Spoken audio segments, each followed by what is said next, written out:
video, guys.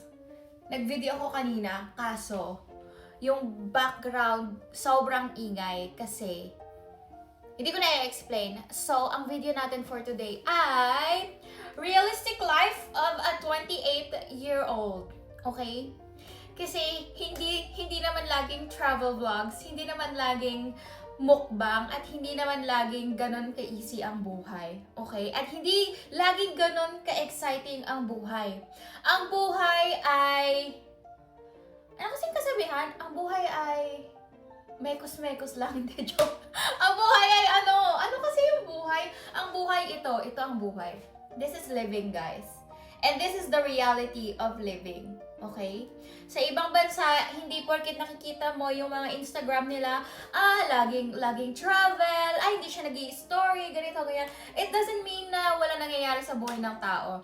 Maraming nangyayari sa buhay ng tao, kaya wala silang story. Okay? And this is a good proof na gano'n na nangyayari sa buhay ko ngayon. Dahil tayo ay magsasampay. Ay, guys. So, ang agenda natin for today. So, nakapaglaban na ako. Anong oras na? Mga 11:25 na. Actually, guys, late na to. Sobrang late na to kasi dati maaga akong gumigising. Tapos, naglilinis ng bahay. Ganyan. Pero recently, sobrang pagod ko sa life. Sobrang pagod sa life dahil tayo ay nag-resign. In-explain ko sa inyo sa isang video kasi hindi ko pa na-upload kasi tamad ako. Yun. Bakit tayo hindi mayaman? Kasi tamad tayo. Tamad ako mag-edit, guys. Magaling lang ako magdumaldal. Yun lang yung gusto kong gawin. Pero pagdating dun sa editing part, wala. Tayo rin naman ang gagawa. So, i-edit ko yon. Hindi ko alam kung popost ko yon mauna o ito. Pero kapag lumabas to sa YouTube at napanood nyo to, ibig sabihin, meron akong video na nire-refer, okay? So, ayun, I've been very busy kasi nag-resign tayo sa trabaho. Naghahanap tayo ng work, nag-i-interview tayo. And besides that, you know, after ng trabaho mo, uuwi ka, maglilinis ka ng bahay, magluluto ka, mag-aalaga ka ng isa pang tao, alam mo yon, yung hindi lang talaga buhay mo ang iniisip mo. Iniisip mo buhay lahat ng iba. Ganun pa yung nature ng work ko kasi office manager ako. So, lahat ng tao sa office, alam nyo na, hindi ko na kailangan sabihin. But then, again, tayo ay nagsasampay. After nito, tayo ay aalis. Pupunta tayo sa grocery. Mag-grocery tayo. Hindi na ako magbibihis. Ganito na lang ako lalabas. Kasi guys, dito sa Australia, hindi naman uso yung nagbibihis. Alam mo yun, nagpapaganda pag lalabas. Saktong gising ka lang, magbihis ka. Hindi kailangan fabulous, you know. Okay na to. Basta hindi lang nakikita yung buong katawan mo na. Alam mo yun. So, mag-grocery tayo and then pupunta tayo sa butcher. Bibili tayo ng fresh meat, bibili tayo ng seafood, tapos mga kailangan dito sa bahay. Lumalamig na kasi dito, guys, dahil autumn na. Autumn is fall. Malamig na. So, pag naligo ka, kahit may heater sa CR na ilaw, yung heating light, hindi na siya sapat. Parang ikaw. Charot. Hindi na siya sapat kasi it's very, very cold na, guys. So, bibili tayo ng heater and then, dahil nag-a-apply tayo ng bagong work, and we lost 13.5 kg. Yes. So, January, nag-start ako, 77.8. Ngayon, nasa 64.5 na lang ako. So, calculate nyo yun. Baka mali yung sinabi kong number. So, whatever that number is, yun. I lost weight. So, kailangan natin ng bagong damit kasi nung tumaba ako, pinamigay ko lahat ng damit ko nung payat pa ako kasi nawalan ako ng pag-asa, guys. Nawalan tayo ng pag-asa. Which is wrong pala dahil marami ng inventions today.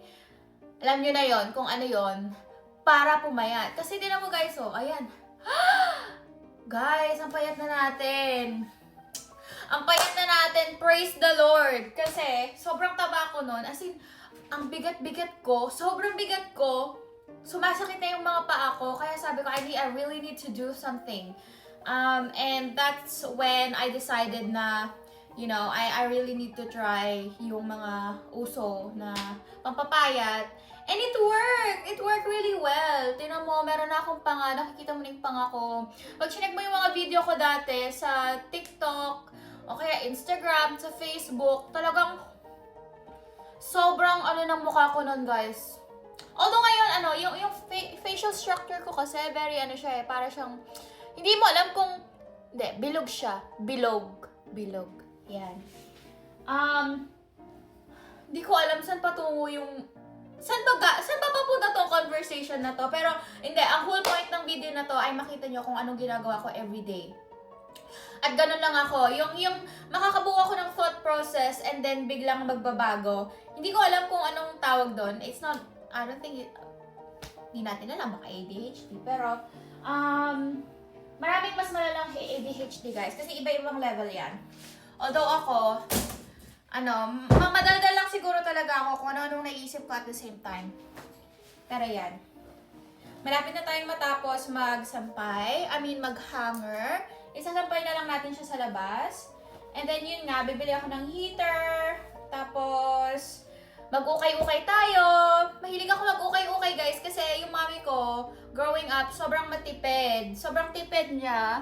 Na hindi kami, alam mo yun, hindi kami lumaking mayaman. Pero like, in the middle of, growing up, naging may kaya naman kami kasi yung daddy ko talaga, he worked really hard para mabigay yung mga pangangailangan namin. And then, ayun, so, nagbarko siya, and then, after niya magbarko for like 5 years, nag-stay na siya dito sa Australia, nag-land-base siya. Kasi, kung di nyo lang alam guys, sobrang hirap ng process na pagsakay ng barko. Hindi basta-basta sumasakay lang ng barko yung mga yan.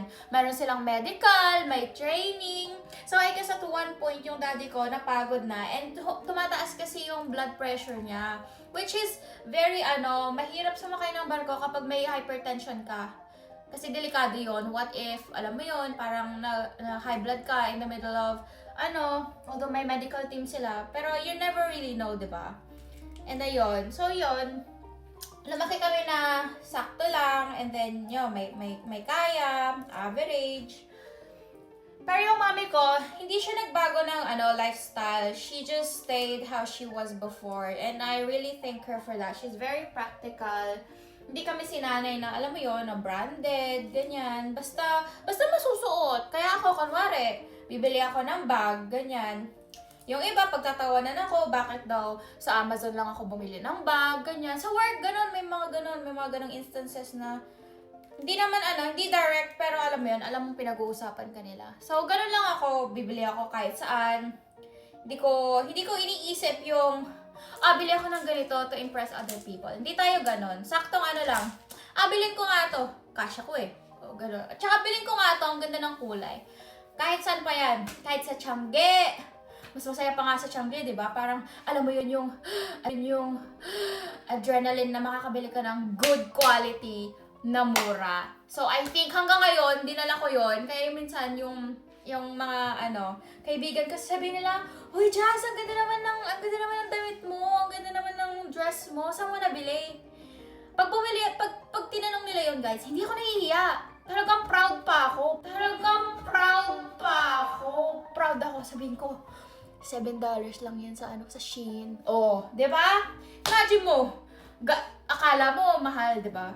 Tapos, pag sinabi mo sa $7 lang yan. Guys, hindi naman lahat na nagsusuot ng $7, mukhang $7, di ba? Kaya sabi na, wow, ang ganda-ganda, gusto din nilang bumili. Nung nalaman nilang Shein lang, sabi na, talaga? Ang ganda!